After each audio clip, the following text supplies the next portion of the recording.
Greetings, hello, all that jazz, and welcome back to episode 34 of The Angry Chicken, the podcast about Hearthstone. I'm Garrett Weinzierl, and I'm joined tonight, as I always am, by the wonderful Dills and Miss Jocelyn Moffat. Guys, welcome back. How you doing tonight? Not wonderful, apparently. Only Dills gets to be wonderful. No, you said wonderful, then you said wonderful Dills and Miss Jocelyn Moffat. You applied Moffat. it to both of us. It was both. If I had said the wonderful Dills and the not wonderful Jocelyn, then then you could complain. But that would also if you said wonderful Dills and wonderful Jocelyn, that'd just be weird, right? Yeah. No. That's a weird thing to say. You say the same thing twice. I don't know. I'm gonna pull myself into the doghouse right now. It would have been a lie if I had said the not wonderful Jocelyn. So that's true. That would have been a lie. There you go. Welcome, guys. It's another week. We've been doing this thing for 34 weeks. It's weird. That's crazy. I don't know how. I mean, both of you guys, you podcast vets. Does this still feel like the new show to you? Because it still kind of feels like the new show to me. I realize, Dills, you and I do another show that's even newer, but it still kind of feels like to me. I realize, we have been doing it a while. I don't know. Just personal things. It does still feel new. Absolutely. Yeah. Well, there's still like, I mean, I originally thought, okay, podcast about Hearthstone. Well, we'll probably cover some stuff, and then maybe there'll be news every few weeks. And remember when we didn't think it was going to be weekly? Yeah. Yeah. When the show might make sense. Have we talked about this? That's how it works. Yeah, I don't think we talked about that on it. When we were conceiving this show, we were like, probably bi-weekly, right? Yeah, bi-weekly. That sounds good. Whenever there's news, don't want to push it. And then every week, without fail, there's something to talk about. Yeah, and this week especially. There's a lot to talk about. I had a full show before the DreamHack Finals happened, and then the DreamHack Finals happened, and I was like, oh, hell. Yep. Yeah. Time off, by the way. The Hearthstone post, the original post on the subreddit, made it to the front page of R All. It was actually, I think, it was like the top thread for a little while. And then they removed it and then put it all, there's one mega thread thing now. So yeah. But that means that there was a lot of activity today on the Hearthstone Reddit. That there was. So, anyways, but no reason to treat this episode any different than the other. How are you guys doing in the world of Hearthstone this week? What have you been up to, Dills? Arena, constructed. Arena. Yeah. And a listener later is gonna, this is gonna come up again. But I did make a demon deck. Because some people were like, I don't think you thought that card is very good and it's going to be really cool. And I was like, well, let me just try out a demon deck right now. It's not that good, but it's fine. Nobody expects it, so you got that going for you. But I am aware that the battle cry is not going to go off when you play that Void Caller card. So it makes a lot of those demons really good. The problem is you're not going to be able to play Void Caller all the time, so you're still going to get the penalty most of the time when you play those demons. But it's an interesting way to play Warlock, so it's fun. I'm just in Constructed right now. I like gimmicky decks better than just playing to win. I don't know. It probably says plays to win. No, I probably should, but right now it's just too much fun to just be weird and try bizarre stuff. I'm gonna go priest, I say man, that, and so and is everyone's everyone like, else. "Oh, get that casual girl off the show. Why isn't she being competitive? Why doesn't she play to win?"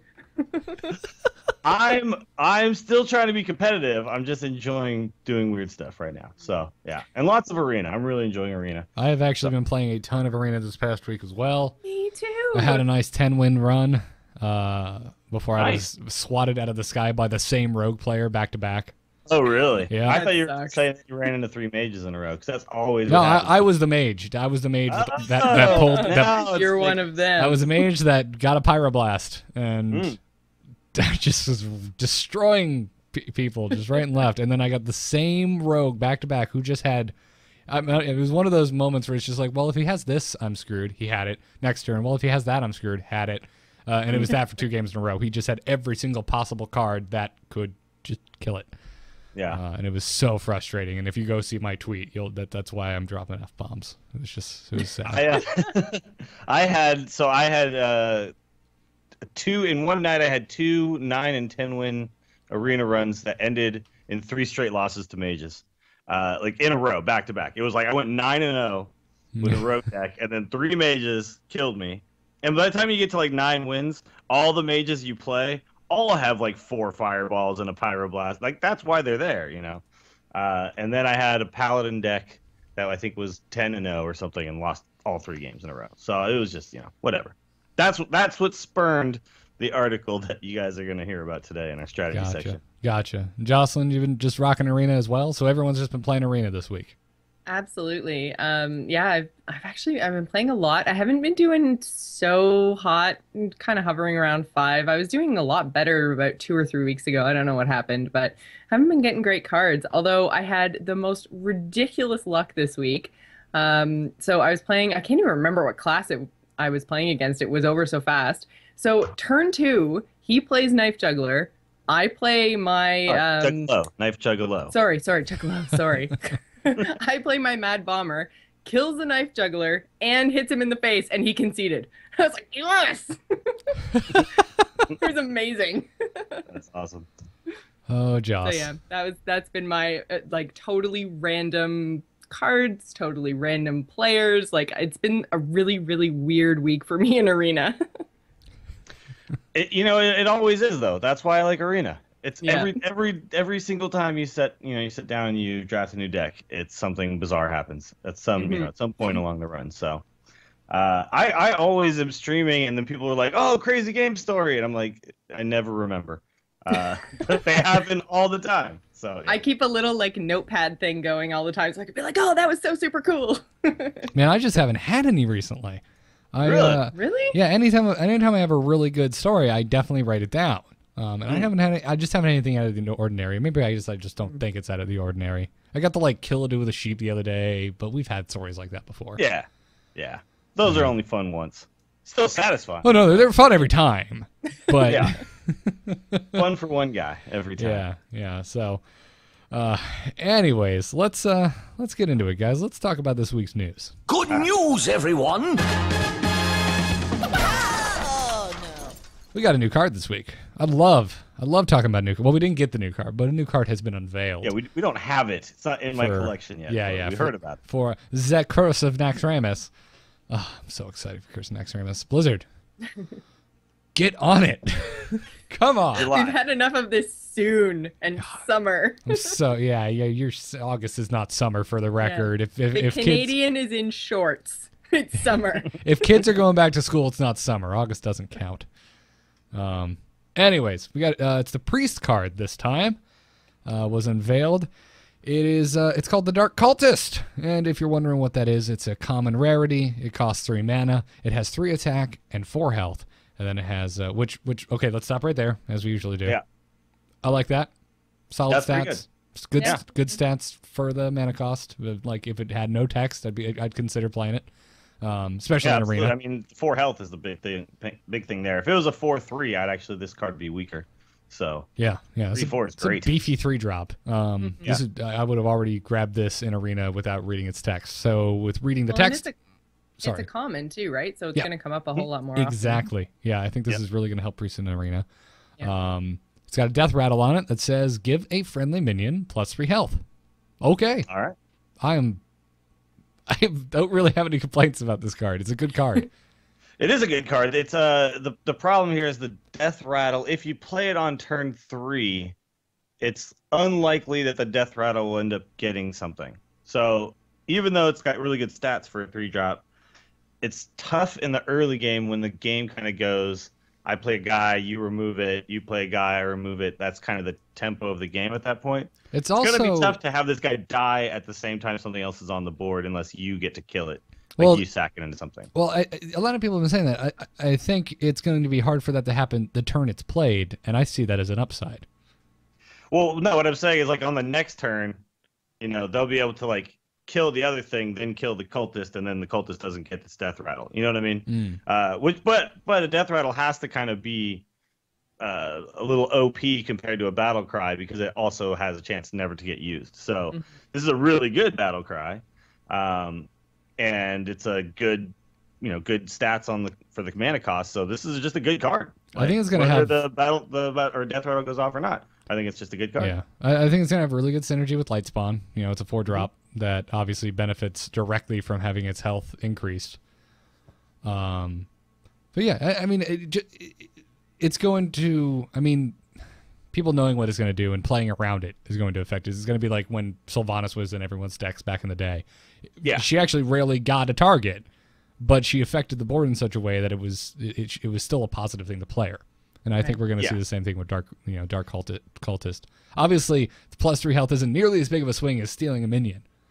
But no, but it's common, good. right?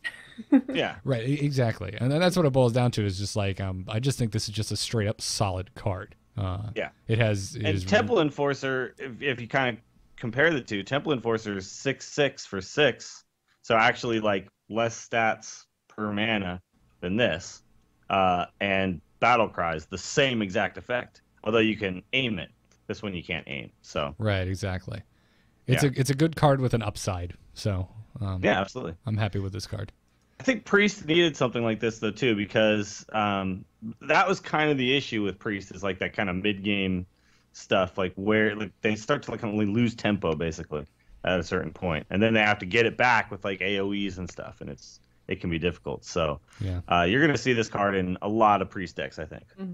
It seems a little bit more reliable too than some of the other class cards we've seen for Nax. Like, you know, like you still get your beefy minion. There's not nearly as much random effects, or, you know, like it would be nice to get the death rattle, but if it doesn't go off, it's not the end of the world. Like I think some of the other ones are just, we probably won't see them a lot except in really, really gimmicky decks. And I'm really impressed with this one actually.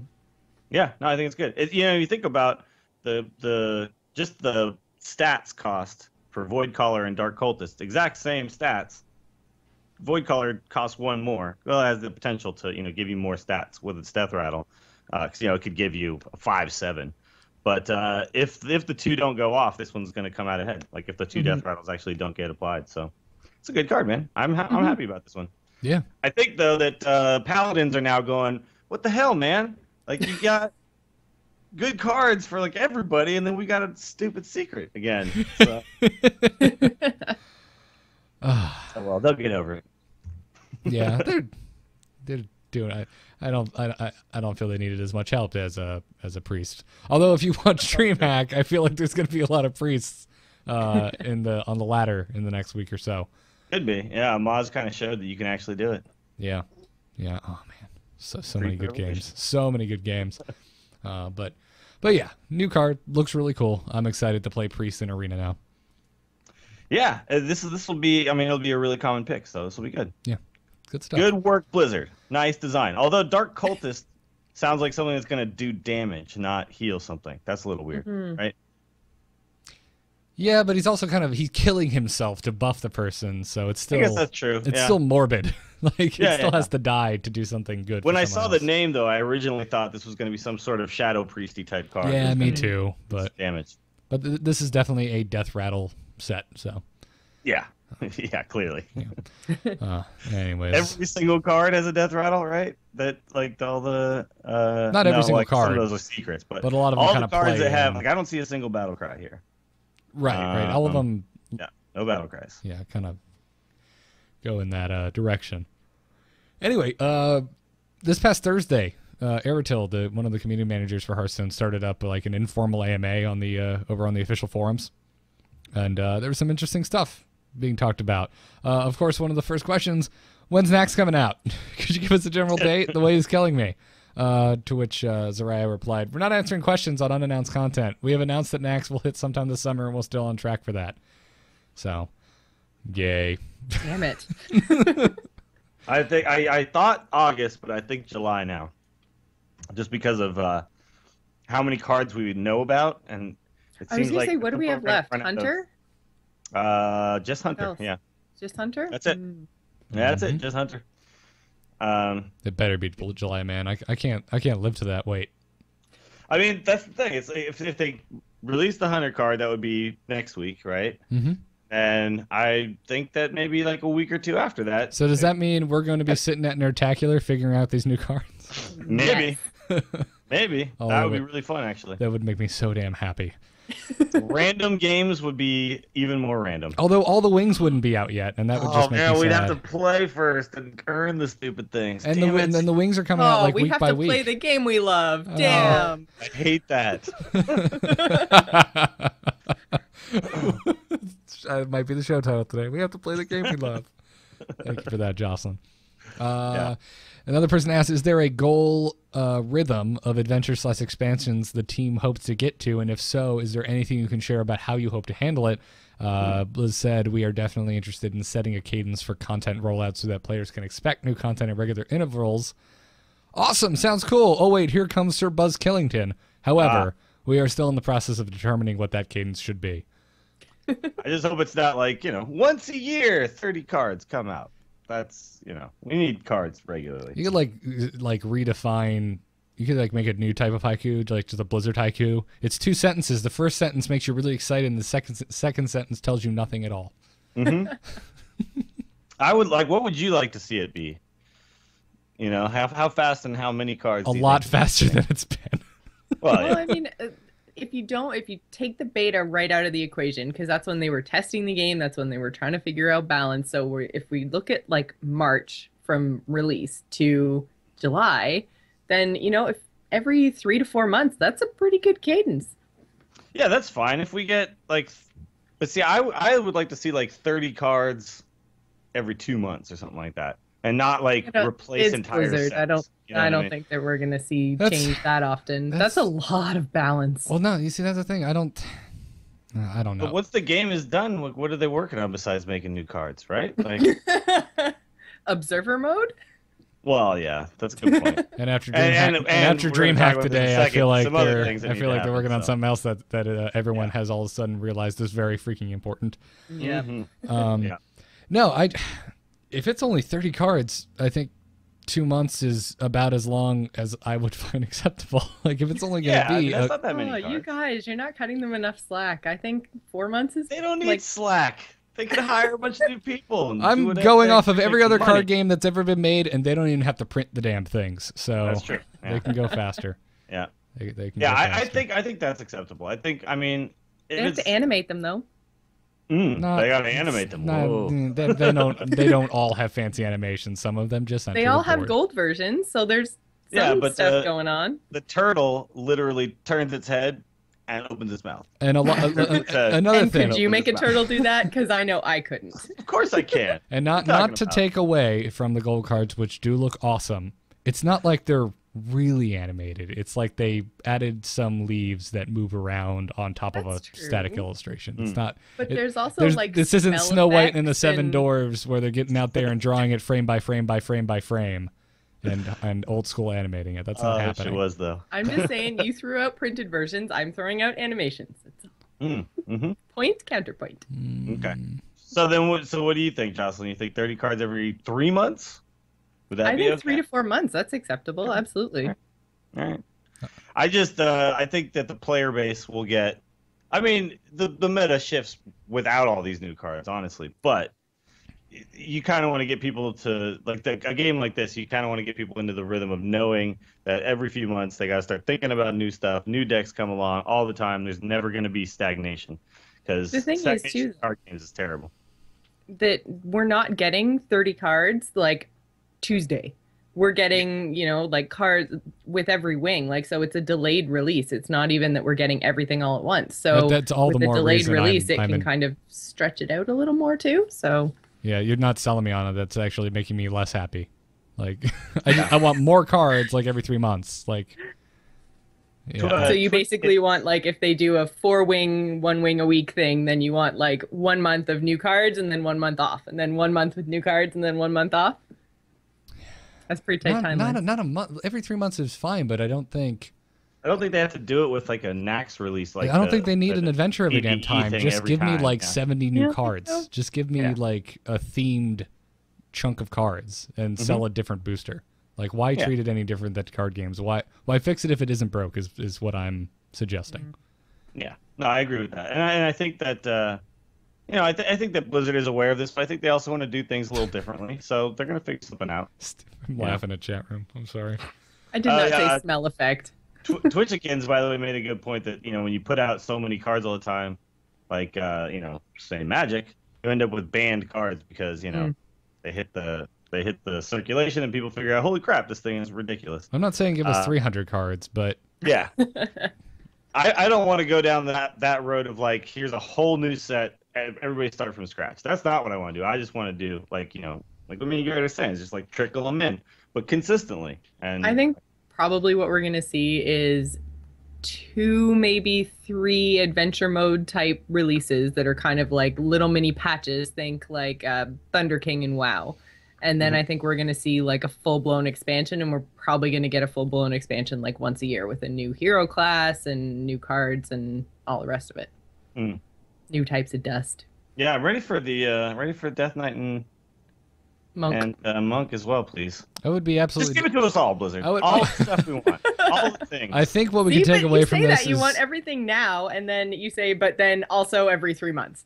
I want everything now, and then every 3 months I want more stuff. What we can take away from this is we are ungrateful little bastards. Yeah. You two are ungrateful little bastards. No. I'm grateful. I will pay for it, and then I will make a podcast about it. So I'm pretty grateful. If it's only going to be like 30 cards, it needs to be, I would like it to be more frequent. If it's going to be larger, like a more traditional TCG, like we're talking close to 200 to 300 cards, okay, then I'm fine with, every 4 months. But, if I actually like, Jocelyn, what you said at the end there, where you're like one big expansion year and then little adventures to fill it in. I'm fine with that, but just close the gap a little bit on the adventures. I agree with that. So, I don't know. I think like 3 months with like the cards never changing is perfectly fine for the competitive scene. I don't know. I think it's totally okay to upset the balance every 3 months. Yeah, but the competitive scene is exciting when there's constant change, Because then people figure stuff out on the fly and then win a big tournament with it, and everyone goes, "Holy crap! I didn't even see that coming." So. Yeah, exactly. Or they throw to the caster a DreamHack and go, "Well, he's playing priest. What's the worst thing for him? Handlock and Miracle Rogue. What did he just do? Oh, he beat a Handlock and a Miracle Rogue with a priest. Yeah, okay, all right. Can be done. It can be. Young Woo, I'm looking at you. What else is interesting in here? Wow, we spent a lot of time on that one thing. Talk about that one. Okay. Leroy Jenkins, is he a problem? Can you say which way you guys are leaning on this card? Or how about Gadgetzan Auctioneer? Is there a possibility that the current state of these two cards can be balanced out by creating new cards rather than nerfing? That person saved their question at the end for me because I don't want to see cards changed anymore. They replied, those are both very powerful cards. Our goal at the moment is definitely to see if we can address current player concerns through the introduction of new cards rather than to continuously adjust the existing cards. I like that answer. I do too. I think the game's in a really damn good place. And I don't think that just because the card is popular and effective that it should be nerfed.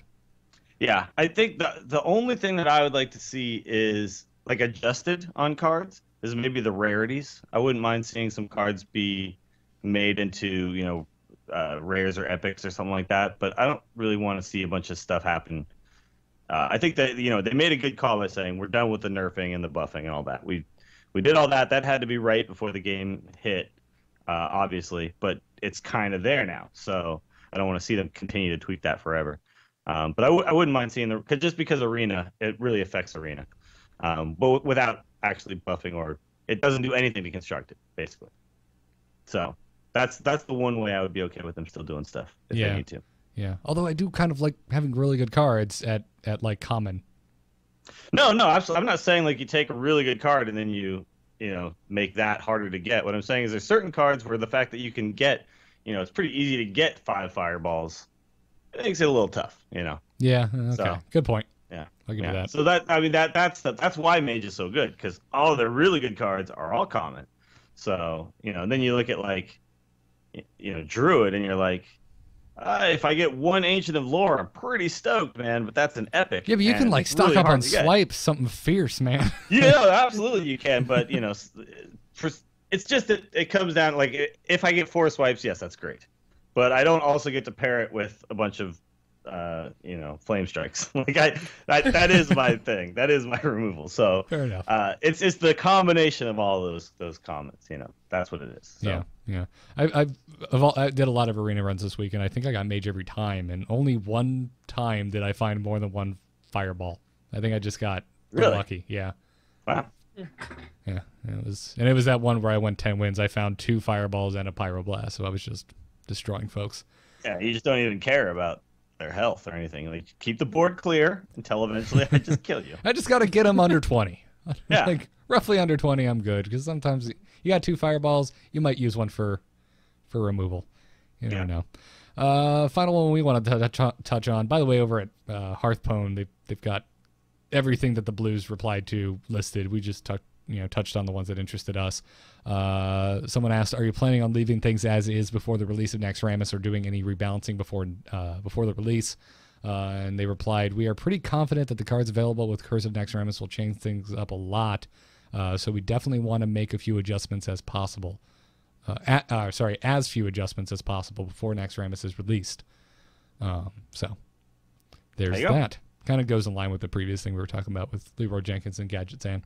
Yeah, and I honestly don't think Leroy is too strong. I mean, he's very strong, but he's supposed to be. It's a legendary card.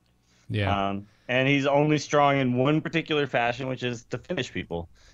It's just, you know why people hate Leroy so much? Is because they die to Leroy. But they die to Leroy because they set up Leroy kill. Like, it's, you didn't always die to, like, nobody dies to Millhouse Manastorm, right? He comes out and then, so there's no hatred for this guy, But for Leroy, it's like every time you hear that noise, it means I'm dead. So people have this, like, they ultra hate that card even more than the other legendaries.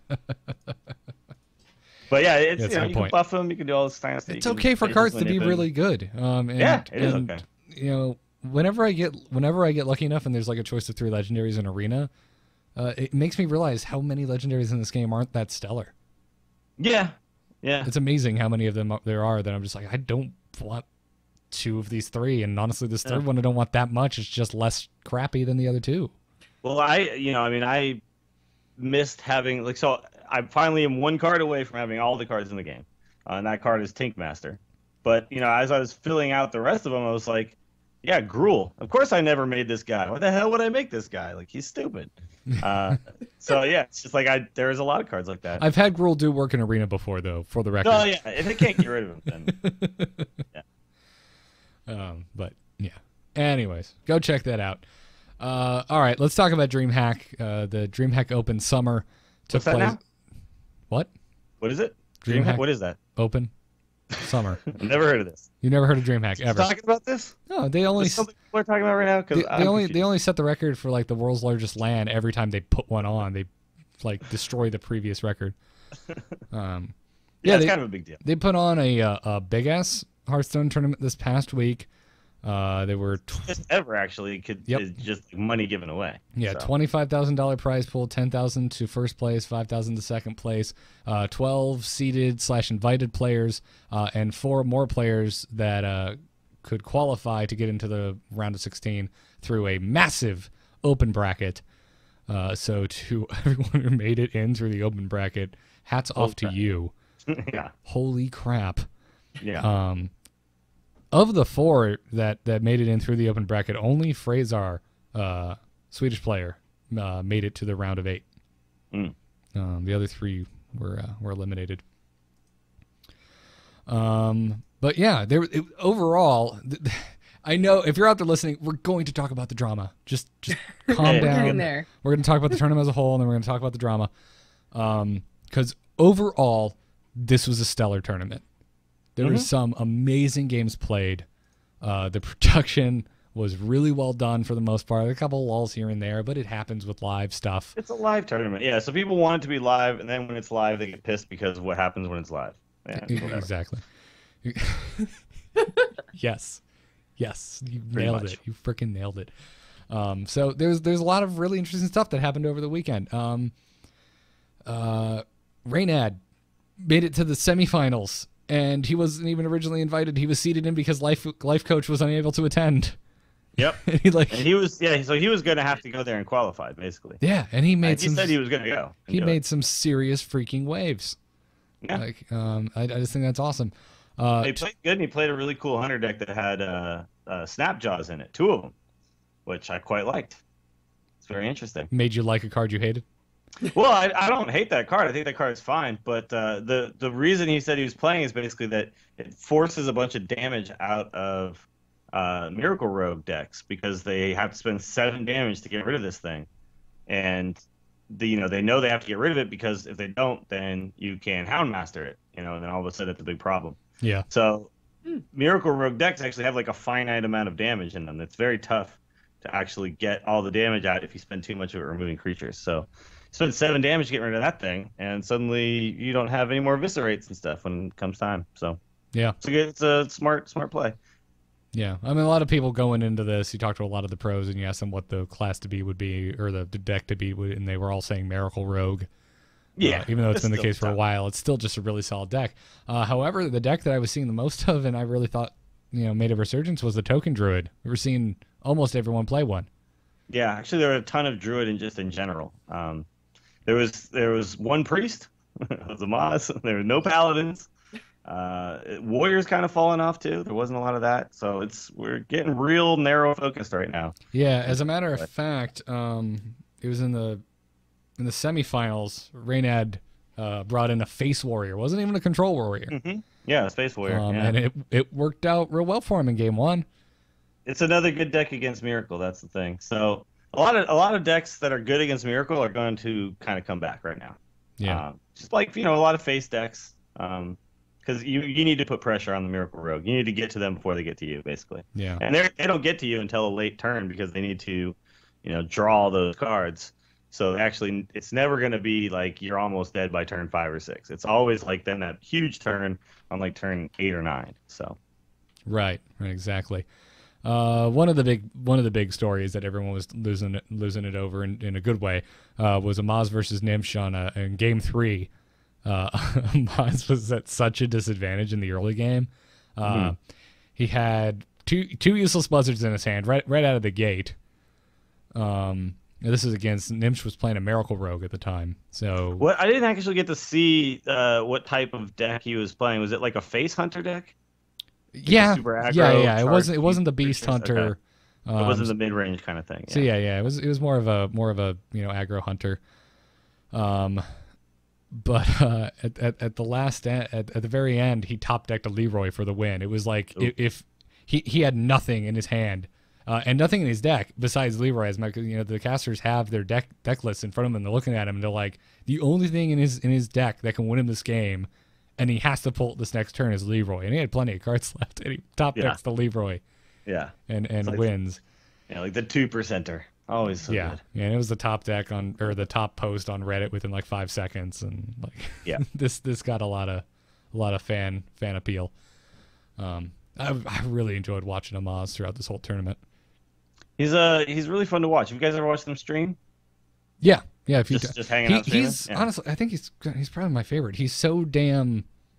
He's just really entertaining. He's really welcoming too. Like a lot of streamers, they get a little elitist. Like this guy. Dills. Like Dills. No one wants to say it. Doing it wrong. And Amaz is an amazing player who's also just like, I don't know, like he's got this. It sounds like an insult, but he's got like this Mr. Rogers appeal. Like, come on in, pull up a chair, enjoy.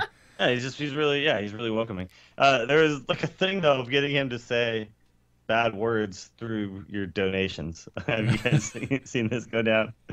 Where it's like I think sometimes he pretends like he doesn't know what he's saying out loud, but that's pretty hilarious too. Yeah. He's just got this kind of good guy persona. Yeah. Do we win? Do we win? No, we don't. No. Yes, we win. Do we win? No, we don't. Maybe we win. Yeah. That's awesome. Yeah. As a matter of fact, in his game versus Reels, Reels was playing a handlock, and Amaz was playing his priest. And Amaz thought stole 2 giants, put them out, got both of the Siphon Souls out of Reels, used his second thought steal, got another mountain giant. Wow. And played it because he had a full hand. And it's just, I mean, he beat a handlock and a Miracle Rogue. Freaking priest. It's ridiculous. It's just absurd. Yeah. He said it in the interview after that. Basically, the priest can beat anything, but if you don't get the correct starting hand, you won't be able to. Yeah. So, you've got counters to everything if you just get them early and not late, Yeah. So everyone out there playing like a carbon copy of Amaz's priest deck, if you're losing, like, don't freak out. He even said it himself. It's not. There's a reason you see a ton of druids. They're extremely consistent. The priests are not, but they can. They can have huge upsides. Yeah. Yeah, that's the thing. Miracle Rogue, even though people say if you don't draw an Auctioneer, it's like you can't win. Miracle Rogue is consistent because of the fact that everything that you get in your starting hand is generally something you can play, unless you get something like, a bunch of Cold Bloods and Saps or something. But in most cases, that's not what's going to happen. So that's why Miracle Rogue is actually fairly consistent. Yeah. The priest style stuff, it's like if I don't get my circle with my Akonai, I don't know how to clear this board. Like there's that kind of stuff that comes up a lot. So yeah.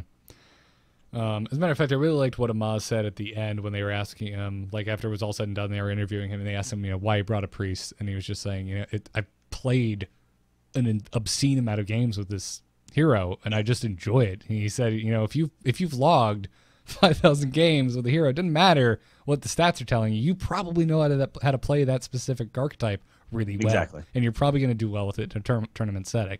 Mm-hmm. Yeah, you've seen the matchups. You know exactly what play is correct and what play is incorrect, and you can just make them without having to. And I just thought that was an interesting point that I don't think is brought up a lot, which is just like, you can go with what's popular and you can net deck your till your brains fall out. But I don't think there's a substitute for just raw games logged and experience. Sure, absolutely. So, anyways, let's talk about the finals. It was versus Amaz and RDU. And RDU, I didn't know a lot about. No, he was with him. Relative unknown for me too. Mm-hmm. He's a young kid though, right? So 17, young. I believe. Wow. Really young dude, and now $10,000 richer. And when I was 17, you had to sell drugs to make $10,000. Dills. You couldn't just win at Hearthstone. Dills, you still do, or you still can. Don't do that. Okay. If there are kids listening, don't do that, guys. The difference is RDU isn't going to go to jail anytime soon. Although if the Reddit lynch mobs catch up to him, people really want to get him. Yeah, but so we go into the finals, and I'm going to show my bias. I was rooting for Amaz. I really wanted to see Amaz win. I was just so stoked that this dude brought a priest to DreamHack and was winning serious games with it. I'm always a Team Liquid fanboy. Coming from StarCraft, I always root for whoever the hell from Team Liquid's in the tournament. Mm-hmm. Oh man, just quick aside, Teja, who was one of their StarCraft 2 players, won the StarCraft DreamHack tournament undefeated, 17-0, didn't drop a game. Holy crap! Yeah, that's like unheard of, and it's his 4th time winning DreamHack. It's a mini StarCast there. That's all you get. That's all you need. Yeah, Teja is a god. Yeah. End of story. I like watching him. Yeah. Oh man, he's such a good player. He's such a damn good Terran. Anyways, honestly, I thought it was a pretty good finals. I feel like Amaz made some mistakes. He did. He admitted them himself. Yeah. He could have popped the ice block. And was that game 1 or something? I can't. I didn't see all the games like in order. They all like ended roughly the same way, so they're blending together for me. And well, he lost all 3 to the freeze mage. So yeah, exactly. Like they all ended with like he had lethal, but ice block was up, so it didn't matter. Yeah, but he could have popped ice block on that turn, and then he would have won the game. So he actually everything could have been different if he could have won that game, because then it would have gotten rid of the stupid mage deck, right? So exactly. Yeah. Exactly. So that's how it goes in tournaments, though. It's one mistake can really be the thing that ends it all. Yeah, and that's a sad part about it. So let's talk about the drama during game 2. Towards the end, RDO. RDU, by the way. RDU. Somehow he became RDO in the notes at some point. Oh, that's a good. I don't know. Oh, you know what it was when every single time before. It says RDU, and then all of a sudden, every single time. When I was typing up the summaries of this, I think I was watching Amaz's video response, and the way he pronounces it, it sounds like RDO. And I think I was just typing and just like, it doesn't matter. RDU, he received some messages during game 2. You saw them pop up quite a few times, but they were just like dumb crap, or like message of encouragement, like you got this, dude. Or hi mom and stuff like that. But then towards the end of game 2, apparently someone messaged him and told him what Amaz had in his hand. Well, not apparently. Like, he did. Yeah, you can see it right in the screenshot. That says, it's like, right. Hunter's Mark.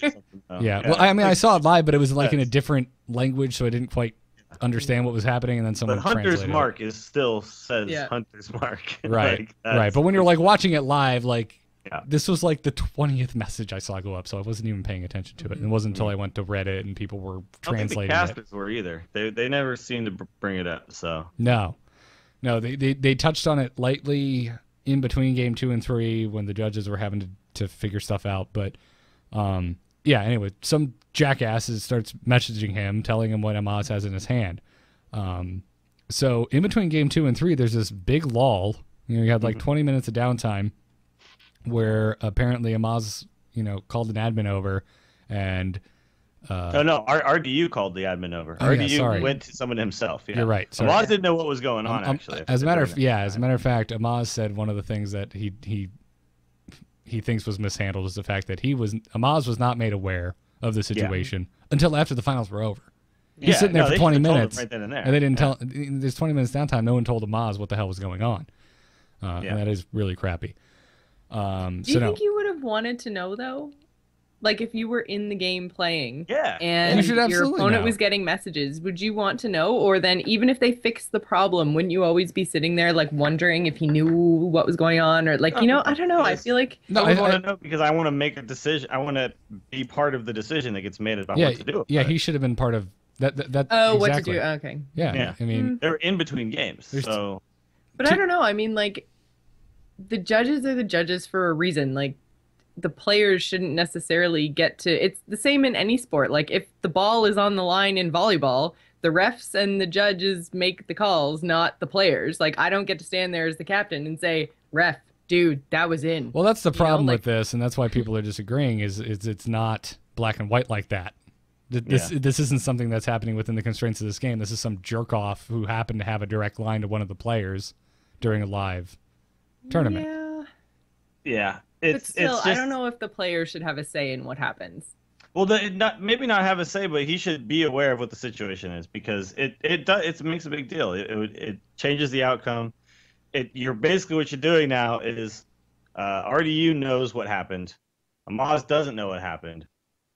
Going forward, one guy has complete information and the other guy doesn't, and that's really just not fair. So whether or not it would change it in a positive or negative way, it's still better for everyone involved in a really big tournament with a lot of money on the line to be completely aware of what's happening.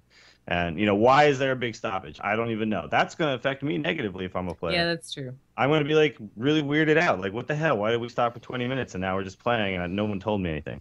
So, he doesn't have – it's not his call to say, okay, well, I want him disqualified or whatever. But it is important that he just understands what's happening. So – okay, that's really the thing. But I do agree. In the end, it's not his call to make. But I would like to know if I'm the player. Right. So, anyways, what has since happened is there's just been a ton of posts on Reddit and on Twitter and all over the place of saying RDU should be disqualified and Amaz awarded the victory, and people are calling RDU a cheater. And that's pretty extreme. I think that's really unfair. I don't get it. Completely. A lot of people have been saying, well, if this was, a Magic Pro Tour, he'd be disqualified on the spot. I'm just like, that's not a one-to-one comparison. No. It's not. You're saying like he sat there and like was talking back to his, like, okay, tell me what he had, and it was like it's clear that he was cheating. No, this is just, if this happened in Magic, the equivalent would be some asshole runs behind your opponent and just starts yelling at you what he has. Yelling cards. You wouldn't be disqualified. That guy would be ejected, and you might have to replay the game. You wouldn't be disqualified. Yeah. And if you are, I don't know that much about Magic, but that's fucking stupid. It's a one-sided conversation. It's not like he's writing anything back. It's I don't know. Because there's no tool right now, whether it be observer mode or even within BattleNet, just to mark yourself as busy and not receive any messages. Like, since there is no mechanic there to stop this, you can't blame the player for getting messages from friends. Like, the friends should know, quote unquote friends should know better. Mm-hmm. Well, yes, that's absolutely true. That you can't right now say 100% that RDU told his friends to send him, hi mom every time Leroy ends up in the other guy's hands. You can't say for 100% sure that that is what happened, and that is why you cannot disqualify him for this. What you can do, though, is investigate a little further, figure something out. What they should have done at the time, I think, is really talked it out with Amaz and everybody and seen if the players were up for a replay of that game. Yeah. That's what should have happened. I'm not sure exactly what happened behind the scenes, but, Well, I think what the judges ended up saying was that even if he knew that Amaz had the hunter's mark, that didn't really change the outcome of the game. Like, it was already over when the message happened, which I think is why they awarded him the win and let the tournament continue, is because in the end they figured, well, what happened doesn't really impact the game itself. Like, the game was already won. It could have, though, because here's no, I'm just saying that's what the judges. Yeah, but knowing that he had a hunter's mark wasn't the key. What the key was knowing that he didn't have flare because he had ice block, up, right? So then he plays Alexstrasza, and if he thinks that he has flare, he Alexstrazas himself to not die. If he knows he doesn't have flare, and he knows that the only way he's going to lose is if he top decks flare, he can safely Alexstrasza the other guy and then do what Mage does, which is then kill you the next turn while you're ice blocked. So it could potentially have changed the outcome of the game, just knowing that he didn't have flare in his hand. However, I didn't see the full game state, so if they made a judgment that either way he would have won, he would have made the same move, then yeah, it's fine. But I still think they should have talked it out. They should have decided, do we just replay the second game? And I don't know if that's what happened. So if anybody is at fault here, we can't say 100% that RDU is, but we might be able to say something like that. This is a learning moment for all future Hearthstone tournament directors. What boils down to is we need a do not disturb mode. We need an observer mode. We need replays. Yeah. And I don't think anybody was thinking this was going to happen. Like, that people were messaging each other what the card, Outside of somehow having specific tournament accounts created from Blizzard that have all the cards or something, like all the cards but no friends, like, and having players actually show up and be handed that account and say, okay, this is your tournament account, and you just play through it and then you give it back, sort of thing, then I think until they have some sort of blocking of messages mechanic, but that's really all they can do. And so I don't know if that falls to... You can delete your friends. You can just delete your friends. And that's what you have to delete all your friends. That's what the wait was for. They did delete his friends. They awarded him the win for game 2, but they made him delete his friends list. As a matter of fact, they deleted friends lists on both sides. Yes. As a matter of fact, RDU still had all of the players from the tournament on his friends list, and he was having to delete them during a hand. Like during his turn, he was still like. Oh really? Yeah, it looked like you could see him turn his head, like someone was telling him, "You need to get rid of the rest of those friends or something." And it's the middle of his hand. Oh man. It was really, so we're on screen watching him delete ECOP and everyone else he played during the tournament. Wow. To me, I feel like the correct thing to have done there, just because. Yeah, maybe it didn't affect the outcome of the game, but that's pretty blatant to have somebody tell you what cards are in the other guy's hand. You just got to say at that point, this is just this current game gets replayed, because that can't happen. Yeah, and we can't make some judgment call, because then it's like everything becomes a judgment call. Like it just needs to be black and white, what's going to happen, so that otherwise there's too much interpretation that can happen, and you run into problems. So that's just my opinion. I think they should have just replayed game 2. I think now that would have been the safest route to take. That would have had the least amount of backlash. Although Dills, that if that had happened, and then Amaz had won, that at the top of Reddit, right now would say RDU is robbed. Yeah, we'd absolutely. You can't please the internet. No, it's unfortunate that this happened, but it happened. And, and when something like this happens, one side or the other is going to think that they got screwed. And that's just, I don't know, man. It's part of it. It's part of trying to play competitive games, But Amaz handled it like a complete professional and has called for everyone to stop trying to go after RDU, which I think I think everyone should do. You don't know. Nobody knows for sure what happened. We don't know that that this kid was told by him to tell him what card. We don't know that. Nobody knows that. So, and if you say you know that, then you're just a liar. You shouldn't go after somebody because you think he's a cheater. You need to know. That's a big deal to call somebody a cheater. Mm-hmm. Yep. So yeah. So, congrats to both of them. I mean, RDU played really well. He did. So did Amaz. Absolutely it was a good finals all around. Yeah. What's really good is a lot of the top kind of the Hearthstone personalities out there are all kind of coming to the defense of RDU. So that makes me a little bit more like these guys really know what's happening. Artosis was there, talked to him, and he came out and was like, no, he didn't cheat. We were there. We talked to him. It's fine. Yeah. So I trust that guy more than just like, some guy who went on Reddit and saw something. Blunt Smoke 420? Yeah. I trust him more than Blunt Smoke 420. Yeah. Not a reputable source of news from the ground of DreamHack. No, not at all. Yeah, I mean, all of this, though, is new, right? Competitive Hearthstone is new. There's going to be bumps in the road, everybody. Relax. Take it down a notch. It's fine. Yeah. Nobody died. I was making a joke off air with my buddy Kyle before A-Move Radio tonight. I used to do StarCast with Kyle, and I said, well, Kyle, Hearthstone is officially an esport. He goes, well, yeah, there's a bunch of money, and they just had DreamHack. I'm like, no. We just had our first Reddit meltdown. Now it's an esport. It's not an esport until pitchforks and torches are out. I am so glad I don't spend a lot of time on Reddit. You should. It'll make your life better. It can be a wonderful place. I don't think so. It can be a wonderful place. But to quote Robert Wing when he was on Into the Nexus with us, people being unreasonable on the internet? You don't say. Yeah. That is crazy. Never heard of it. Never. Yeah, exactly. So, anyways, I hope you enjoyed that. I hope we were somewhat metered. I apologize for the F-bomb. I'll try and go back and edit that out.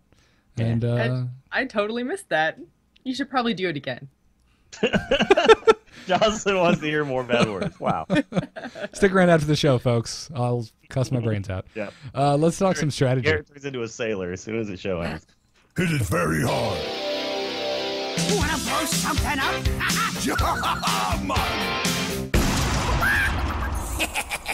Time to pay. What are we paying? What do we have to pay? What's it cost? Your lives. Okay. Sorry. All right. I'm down. It's not worth that much, so it's a good bargain. We're talking about Mage right now, by the way, in strategy. I don't know if you guys caught the beginning of the show, but we were all talking about Arena. Garrett says, "Hey, I won 10," and we're all assuming that he won 10 and then lost 3 to Mages. No, it turns out he was the Mage. So. That was the Mage. Yeah. And lost to Rogues. Such a cop-out. Lost to damn Rogues. Damn you. Yeah, Rogues are good. Person whose name starts with V, who I played twice in a row, and you had every card I couldn't possibly want to see.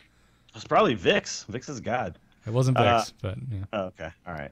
So I have a new article up on Hearthhead, and I talked last time about Arena drafting, and it doesn't matter how good you draft in Arena. At some point, you're going to go up against Mages. So, it's kind of like the road to 12 wins is always going to go through Mages. So it's important to understand how to play against them, because right now they are the top dog. Even though it says that Rogue, in Hearth stats, that Rogue has a higher winning percentage, Mage had twice as many games played in that same survey. So yes, their percentage was a little higher. The thing is that they they're so often played because people think of them as the most powerful class that you're just going to have to go through more of them, and so you're going to have to be able to beat them. So the reason why they're so good, I think everyone's pretty clear on this. Flame Strike, Fireball, Water Elemental, Mana Worm, Polymorph, Cone of Cold, Frostbolt. We can just go on for days and days. They have a lot of really good cards that are all common. So you get targeted abilities that are common. Yeah. Yeah. And so mages often have more than one Flame Strike. They often have more than one Fireball. It's very rare to, like I always surprised when they don't Flame Strike me on turn 7. I'm like, holy crap, does he really not have Flame Strike? So yeah, it's that. And then there's the hero power, which, it's 1 damage for 2 mana. Whereas, you could say that the rogues actually kind of outdistances that by getting the 1 damage twice, so essentially 2 damage for 2 mana. But the thing that makes the mage one so strong is the fact that not only can I aim it anywhere, even at my own guys, is that I don't have to take any damage in the process. So, unlike Druid and the Rogue, the mage is never hurting themselves in the process of getting that 1 damage out. So you can, sometimes there's like, you're playing a Rogue and there's a moment where you're like, can I take 6 damage to finish this thing off? Because is that okay for me to do right now? And sometimes it is, but a lot of times it's dangerous to do that. A lot of times it is this thing going to hit me next turn for the 6 damage am I anyway? Going to get the 6 anyway? Yeah, no, it's very true. But in the mage's case, if I just need 1 more damage to finish off the Boulder Fist Ogre, I take 0 damage doing it. So it doesn't matter. I never was going to take the damage. Yeah, it's an awesome hero power. Yeah, and the fact that you can put on your own guys is a really big deal. Like, I cannot, as a druid, hit my own Raging Worgen, enrage him, and then hit you for 8 damage. I can't do that, but a mage can do it, and that, so when stuff like Raging Worgens and Amani Berserkers hit the board, it's really scary when you're playing against mage. Had one in my had a Raging Worgen in my 10-win deck. Yeah, if they don't get rid of it, you're going to get 8 damage next turn, and there's just nothing they can do. So, it's a little tricky. I think though when you play against them, you really just have to you have to alter your playstyle just a little bit. And the problem here is that you're altering your playstyle to play around cards that they may or may not have, but they're so good that you just kind of have to regardless. But when you're drafting, you want to draft heavily for cards that survive Flamestrike or cards that don't give value to Flamestrike. And this is kind of something to think about anyway. I mean, good stats are good stats, no matter who you're playing, right? So like Spiteful Smith, Chillwind Yeti, Archmage, these are good. They'll live through a Flamestrike. You can't kill them. But, like Harvest Golem, Scarlet Crusader, these guys are good too because they live through Flamestrike, And oftentimes they can ping afterwards or whatever, but still, that at least takes a little more tempo away from them to spend time pinging you and stuff like that. Fairy Dragon, that's a really good card against a mage too, because they cannot kill it with a Frostbolt or Hero Power. And then you got stuff like this is a card that is already good, but is extra good against mages. Stuff like Spellbreaker, because what you can do, a lot of times mages are gonna freeze you at some point, right? So what you can do is you can silence your own guy, so you can actually still get your attack in on that turn, which is a nice little trick with Spellbreaker. Something I still forget is that you can self-silence to remove. Freeze. Yeah. Freeze is just an effect like anything else, and you can silence off all effects. So, Gnomish Inventor, Azure Drake, these are good cards anyway, but the reason why they're really good in Mage, like against Mage, is, if you're trying to bait out a Flamestrike, a lot of times what you need a few creatures on the board, but you want them to still, like, you don't want the Mage to get a bunch of value. So a lot of times when I'm looking at, if I'm playing a Mage, as a Mage, and I'm looking at a Flamestrike situation, I kind of count, like, how many actual cards am I killing here? Like, yes, I'm killing a Gnomish Inventor and, the rest of a Yeti and a Totem, right? That looks like maybe I should just Flamestrike that. But essentially, I'm killing half a card in a Totem, right? Like, you got to, like, really look at that. When you're playing against the Mage, you want to kind of set those situations up where the Mage is going to feel like they need to Flamestrike, but you're actually not giving them very much value. Because if you give them a lot of value on a Flamestrike, that's just it. You're done. You're just going to lose. So, those types of cards you can actually throw out and bait out a Flamestrike from the Mage. And if you can get them to use 7 mana just to do one thing that didn't actually kill very many cards, then basically you then on the next turn get momentum back, right? Because now I can refresh my board a little bit, and you just, spent your whole entire turn doing nothing but Flamestriking. So that's another really key to beating them, is bait the Flamestrike out when it's low value and then regain tempo immediately on the next turn. And also the last thing, I think, people know we've talked about secrets on this show before, so I'll skip over that a little bit. There is some stuff in there about that. But you got to value your health a little bit more against mages, because a taunt isn't going to save you against a mage necessarily when you have 8 health left, because you've been using your daggers to whack away at all the creatures on the board. They Pyroblast, Fireball, that gets right past all that crap. So Pyro, a lot more rare in Arena. It's an epic card. So and so is and secret wise, Ice Block. You're going to see that a lot less in Arena as well.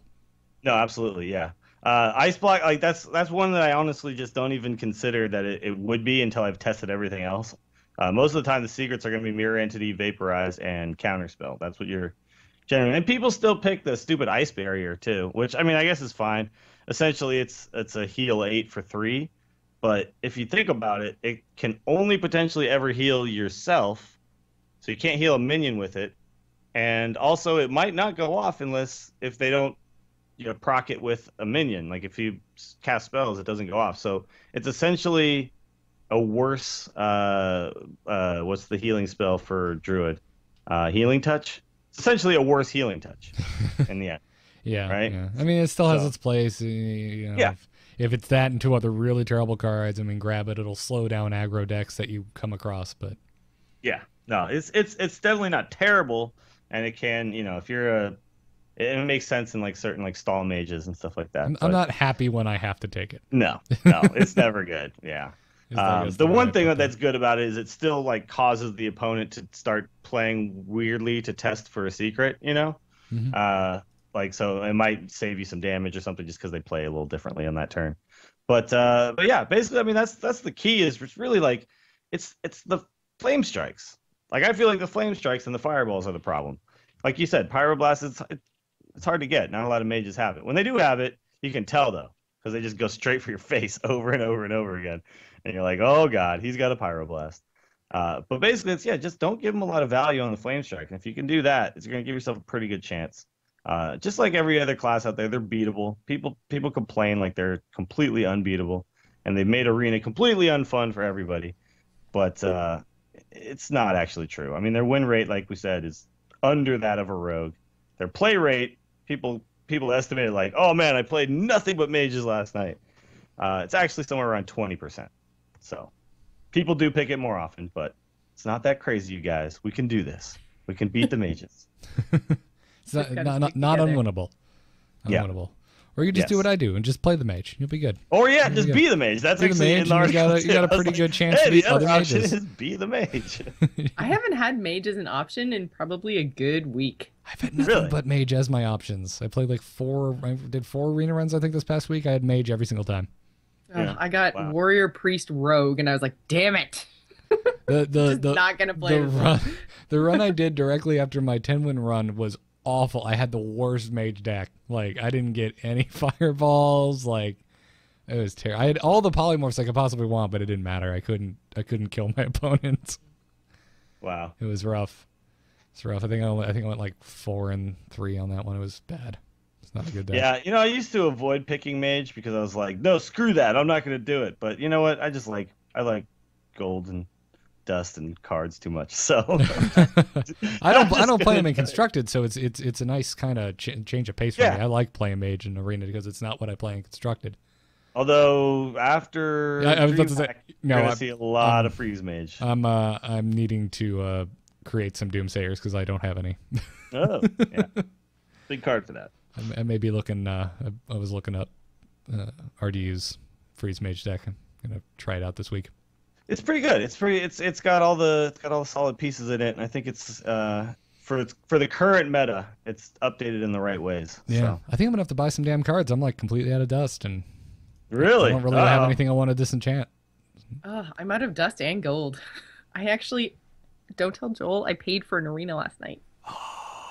Whoa! How dare you spend that $1.50? Joel just found out. Yeah, I was just like, I have to. I want to play more. Don't tell Joel on the show that he sometimes listens to. Doesn't listen. Oh, okay. Wonderful. Oh, well, thanks for that, Dills. It's always nice to kind of instill some hope. Yeah. In the anti-mage crowd. Yeah. Although I didn't do well last night, but I was a little bit drunk after my team lost in the.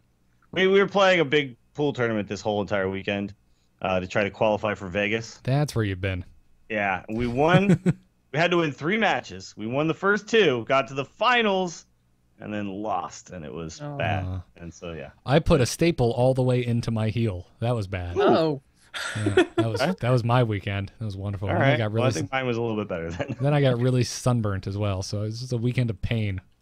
Had a good arena run though, so it's not all bad. Okay, yeah, 10 wins. That takes away all the 10. Go check out Dills's new arena article over on Hearthhead.com. It's up right now. Go check it out. Up Let's now. finish this up with some emails. Hello.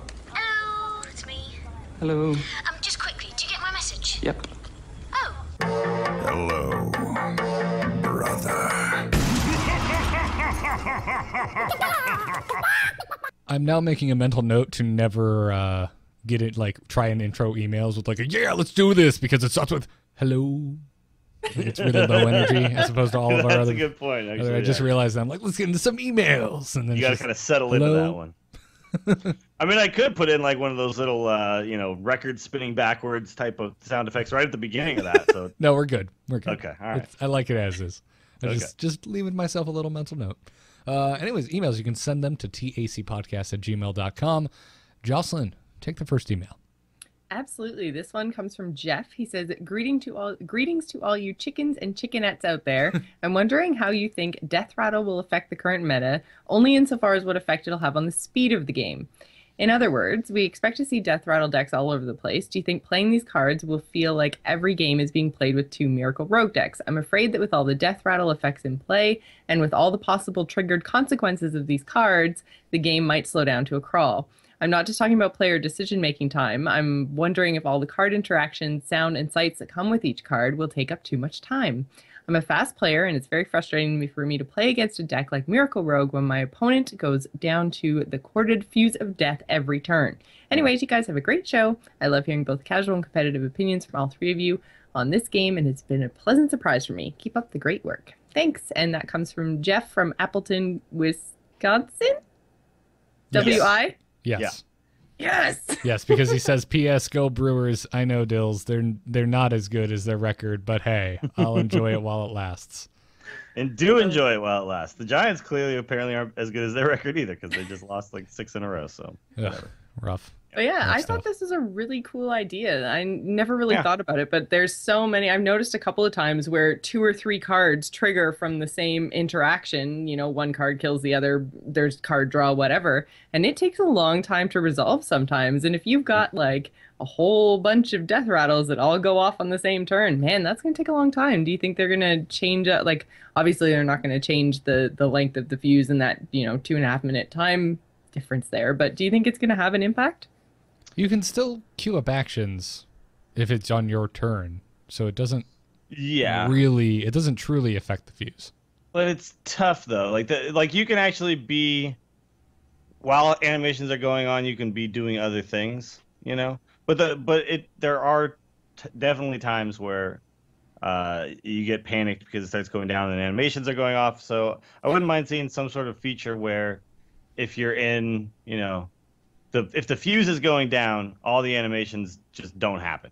For the guy playing the fuse shows up, then it just kind of you hit a card into another card, and it would just instantly do the result just for the guy playing the turnout, so that he could actually make decisions really quickly. Right. Because sometimes, like let's say I do stuff where I play a card that summons 2 minions, and I also have a knife juggler on board. I have to wait for both of the juggles to go off. Sorry, Juggalo. I just did it myself. I have to wait for both juggles to go off before, and that actually takes a little time. There's animation before I can even say what my next thing is going to be because I need to know where the juggles went. And each time it goes off, it even does the little flash on the little lightning bolt, right? So I mean, it does that little flash and then the effect, and then the flash and then the effect. So I can see how this would actually have quite a big consequence if we see the board full of Death Rattles like everybody's kind of predicting. Yeah, but I mean, what you do is you plan your turnout for a really long time, right? And you're sitting there, you're thinking, and you see this all the time in tournaments where it's like, I don't know what to do, I don't know what to do.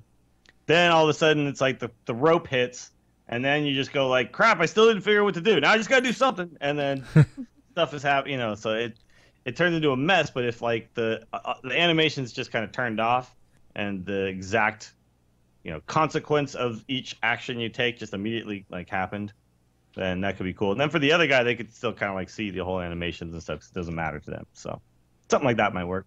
Be interested to see if they did that. My answer was just that the artists at Blizzard are really good, and I'm sure that they test this. I don't think it's going to be too much of a concern than it already is. No, I don't think that the death rattles by themselves is going to make things take a long time. I think sometimes people just think a long time. Oh. It is frustrating when you know. They all do pretty much the same thing now. Turn. There's a puff of smoke, you see a little skull, and then the effect happens. It's not like I don't think they're going to add a new in between. Yeah.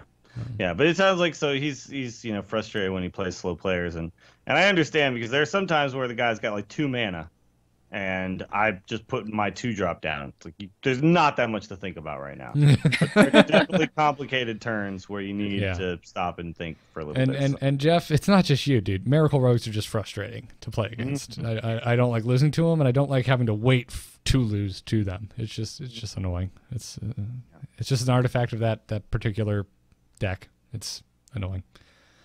Next email comes to us from Nick, who says, "Greetings, chickens and hen.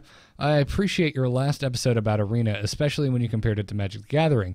I am an avid Magic player, and I like it when Garrett talks about his experiences with it, like going to pre-releases and the podcast limited resources. Yeah, it's the best Magic podcast. It's so good." He says, "Garrett mentioned Brian Wong's quadrant theory, a measurement of how good a card is in its various stages of the game, but forgot the 4th stage. Oh, I'm sorry. How good a card is on curve. That is really important. How good is this 3-drop on your planned turn 3? He gives an example. Aldor Peacekeeper can be a great card when you're behind on board presence, but you don't always want to play it on turn 3. Something like Juggalo, however, is always great on turn 2. This is important when you think about your curve. You don't actually expect to cast Big Game Hunter on turn 3, so you can't think of it as a real 3-drop. He also said that you can easily take other philosophies limited resource has, the value of a card, result-oriented thinking, personal goals within the game, etc. But I'll let you talk about that in other episodes if you want. Thanks. Thank you for making a great podcast. Signed, Nick. Yeah, that's a good point. It is. I think I've talked about results-oriented thinking in the past. I'm pretty sure I was talking about last week when I was hating on the Warlock card. That I think some people are going to win games from it, but I think overall that it's actually not going to be that good. As a matter of fact, one of the questions people were asking about, I think it was they commented on YouTube for last week when we were talking about Arena, was do you count 2-mana spells as a 2-drop? And that goes into this, and the answer is no. No, not really. A lot of they can be played on turn 2 sometimes, but you can't reliably say that on turn 2 I'm going to wrath something. Exactly. So, 9 times out of 10, a spell is reactionary. It's not. They're not strictly offensive. Well, I mean, they're all technically offensive, but Pyro, you can't play until the end of the game, so you don't really even need to factor it into your curve because there is no. It's at the end. But like when we say stuff like 1-drop, 2-drop, 3-drop, what we're really meaning there is that not that it just costs 2 mana, but that you can play it on turn 2. That's what that really means. I mean, it's just means on turn 2. What do I drop? That's a 2-drop. Right. So if I Elven Archer costs 1 mana, I would not play it on turn 1 ever. I mean, unless I just have nothing else in my deck, I know that I'm not, I don't know. I just still wouldn't. I just really wouldn't in most cases. So you don't call it a 1-drop, But then the stealth little Worgen guy, that is definitely a 1-drop. Argent Squire, that is definitely a 1-drop. That is a card, Leper Gnome, that's a card you play on turn 1, and you're happy to do it. But like he said, he had a good example, and that's the Aldor Peacekeeper. It's not going to be a card you're going to play on turn 3 all the time. That 2-drop, man, I really needed to have 1 attack. Yeah, exactly. Like you knock a Harvest Golem down to 1 attack, it's not that great, right? Yeah. But if you play it on, a Boulder Fist Ogre or Yeti or something with more attack, then it feels fine. But you consider more like Raging Worgen, Harvest Golem. Those are like Scarlet Crusader. These are cards I'll drop on turn 3. So yeah, just so everybody's aware what that actually means. So don't look at just the mana cost and think, yeah, there you go, 2-drop Wrath. No, it's not a 2-drop. Indeed. So thanks for that. And if you're even remotely interested in Magic, go listen to Limited Resources. It's good. Dills, you want to take the next email? Yeah. Demons. This is from George. That's how he starts the email.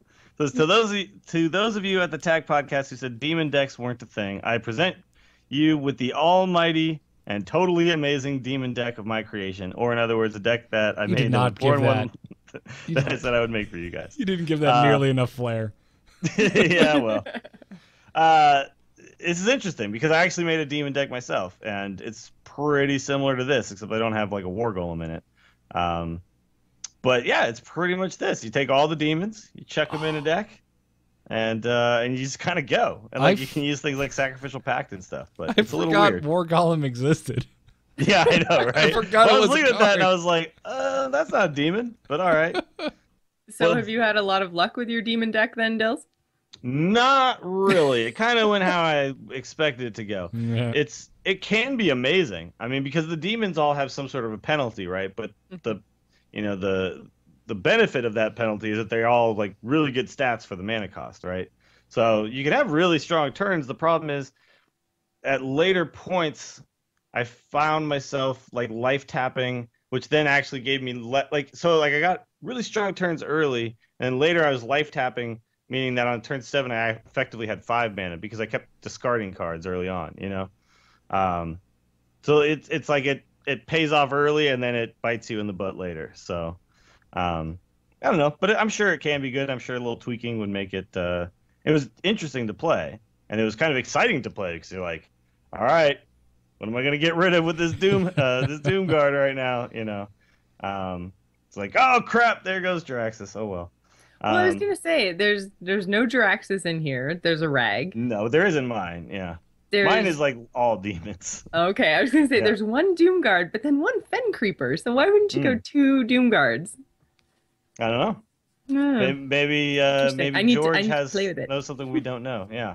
It doesn't look like it has too many. This doesn't have like a lot of high costed cards. So you know, it's why dust War wise, Golem? I mean. Why?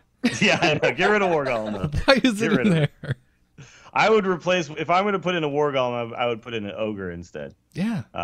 Because it can't die to Big Game Hunter, and it's effectively the same thing. How many things have 7 health where you need, like, besides another War Golem, do I really need, like, 7 attack? Like, I don't know.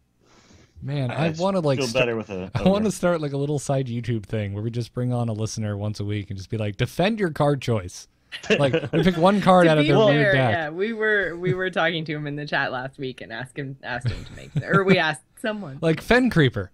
Defend Fen Creeper, please. Yeah. Someone explain to me why this is in here. Good card. I don't need him to defend that one. That's a good card, man. That's got good stats. I'm seeing them more and more. It's really annoying. By the way, it's an arena. By the way, everyone listening, if you want some bonus Angry Chicken in your week, listen to last week's Current Geek, because Jocelyn got some epic eye for an eye trollage. Yeah, epic. By Tom Merritt and Scott Johnson. It's you're tied to that card now, Jocelyn. I hope you two are happy going forward. You and I for an eye. Okay, I have a really, really funny, quick, crazy game story. In Arena, I was picking my cards. I got 2 pirates and an eye for an eye. Yeah, buddy. 3 cards. So I picked the pirate. It's trolling you now. Oh, you should have went for. I would have went for the eye for an eye. Screw you both. I would have just gone for it. Then I would have said, and I totally picked eye for an eye, and you'd be like, oh yeah, of course you did. I would have went total just whatever. Let's just go for it. Yeah, I took the pirate chick that gets the attack from your weapon, and that worked once because I had the Healy 4 attack paladin weapon out, so it worked once, one time. Eye for an eye works every time. You gotta man up like Amaz with his Ragnaros that unfortunately after 2 turns of awesome still didn't win in the game. It was like it could hit him or the Doomsayer. If it didn't hit the Doomsayer, he loses. It hits the Doomsayer. It could hit him or it could hit I don't even remember what was the other thing he hit. But it, like 2 turns in a row. Alexstrasza, that's what it was. And it hit Alexstrasza, and he didn't lose, but he still ended up losing the game in the long term. It was so sad. He was just like, oh my god, the RNG is amazing. So all in all, it was a good tournament. Anyways, Dills, we gotta get you out of here. So I don't believe we have enough time for chat room questions, unfortunately. But Jocelyn and I will stick around after the show. You guys can chat with us while I get the show posted. As always, we want to thank the wonderful, awesome, badass Angry Chicken patrons over at patreon.com/TAC. We're like pushing 700 a month now. I'm really stoked. Thank you guys so much. This week, wanted to thank Anthony H., Lucian Van E., Mark S., Trey W., and I'm going to butcher this last one, Lachlan L. So, sure. Or Lachlan, maybe. Lachlan, I don't know. Could be. Lachlan. Probably Lachlan. All right. I am Good try, though. very American. Thank you guys so much for being Angry Chicken patrons. We really, really appreciate it. We really do. And also, thanks to those of you who are leaving us reviews in the iTunes store. If you're a podcast listener and you're getting it through iTunes, leave us a review if you haven't already. This week, I want to thank Moose, Dancing Bear, El Starksign de Pollo, Sledgehammer, and Jocelyn from Canada. Redorden from Canada. And Redorden. Moose not from Canada. Like, really. Wow. Right? That's cool. We got mooses here in America, too. Are you sure? Yeah. Do we? I want to give shout-outs to Australian iTunes people this week. Ooh. Here's what you guys probably don't know about Australia. That you and can Angry jump Chicken. into the water and there's a great white just waiting for you. No. Oh, that's just a swimming mate. Sorry. Oh, jeez. We have 17 5-star reviews in Australia. We have 0 any other kind of reviews. There are no 4-star, 3-star, 2-star, or 1-star. We Every have single one is 1-star up in Canada, which means Australia officially nicer than Canada. nicer than Canada. You guys are nicer than Canada. Heard it here first. Yeah. So I'll just thank just a couple of my favorite. Boo Chicken, who actually says his favorite part of the show is when I scream yes after a successful job's done. Slow Birds. I feel like these are like kind of digs at us too while they're at it, but and then I want to give a special shout out to Nick, who says 1-star review, and then it's 5 stars, and it says too much talk about Hearthstone, not enough talk about WoW. You win. Get it. You guys get it. That's wonderful. Thanks, guys, as always. The Angry Chicken is a production of amove.tv and frogpants.com. Email us at tacpodcast@gmail.com. Go check out the forums over at forum.amove.tv. Catch us live every Monday night at 10 p.m. Eastern right here on twitch.tv/amovetv. Our mobile live stream is provided by Alpha Geek Radio, which you can get by going to mobile.alphageekradio.com. Our Twitter is at TAC Podcast. I can be found at Garrett Art. Dills can be found at Willie Dills, and Jocelyn can be found at GIS Gamer. Big thanks to Brian Griffith, the musician who made our intro music. His website is briangriffithmusic.com. And finally, please check out my website, nomoonart.com, for my graphic design portfolio. And hire me if you need a freelance artist. Dills, where can people find you? You can find me on The Instance, podcast about World of Warcraft, so you don't have to, every Friday morning with Scott Johnson and Terpster. You can also find me on Into the Nexus with Garrett and Kyle. It's terrible. Don't listen. Don't. Oh, yeah? Go away. Okay, don't listen to that one. No, do it. We basically just talk about Murky and how much we don't like Murky. I haven't seen like a You Murky totally all want to week. play Murky? I haven't seen him all week. You should play Murky. You would probably like Murky a lot. Murky is on the downturn. Yeah? Yeah. Okay. Yeah, not seeing a lot of Murky. It's all about Gazlo now. Gazlo is tight. All right. Torture Cast, podcast about the Giants. We are still, I think, really good, but we've lost a lot of games recently, and it's depressing. And then if you're into mediocre golf, or if you're into golf at all, check out Mediocre Golf Association. Rap video is up. A lot of people have seen it. It's ridiculous. It's awesome. Yeah. So go check that out. And come by game night. I'll be there. No, I won't be there tomorrow. Crap. I have more pool tournaments to do and stuff. But yeah. So come by there though, if you're in the Bay Area. Come by Nerdtacular. We'll be there. There you go. Come by Nerdtacular. Oh, and on the 28th, we're going to have a big Hearthstone tournament there at Folsom Street Foundry. So everybody who wants to try to win some money playing Hearthstone, it's open. Anybody can come. Oh, yeah. I just found out there's going to be a fireside gathering in Orlando, which is only 2 hours away from me. But it's on a Tuesday night. Who the hell? What? What the crap, guys? Okay. What are you thinking? Tuesday night? Yeah. Sucks. Anyways, Jocelyn, where can people find you? Right here on Amove TV. I do the Gamers In every Friday night, which is a general gaming podcast. Runs about an hour. It's at 8:30 Eastern. Tons and tons of fun. We also do a game night every Thursday night. That goes live around 8 p.m. Eastern. And we play whatever our patrons tell us to play. It's been a lot of fun, except for last week. I played Injustice. That thing was balls. Was balls. That's your. Are they going to put that on the back of the box as a quote? Yes. Jocelyn Moffat, balls. Balls. Yeah, no, it was terrible. That's I kept how getting to the top of the King of the Hill like queue, and then I'd go into the match, and then it would boot me, and then it put me right back at the bottom of the queue. It was awful. I spent like 2 hours trying to play that stupid game. Never again. That's how I feel about the overall story in Watch Dogs. I beat that this weekend. I really enjoyed playing the game, but damn, I don't give a crap about what happened in it. Poor writing.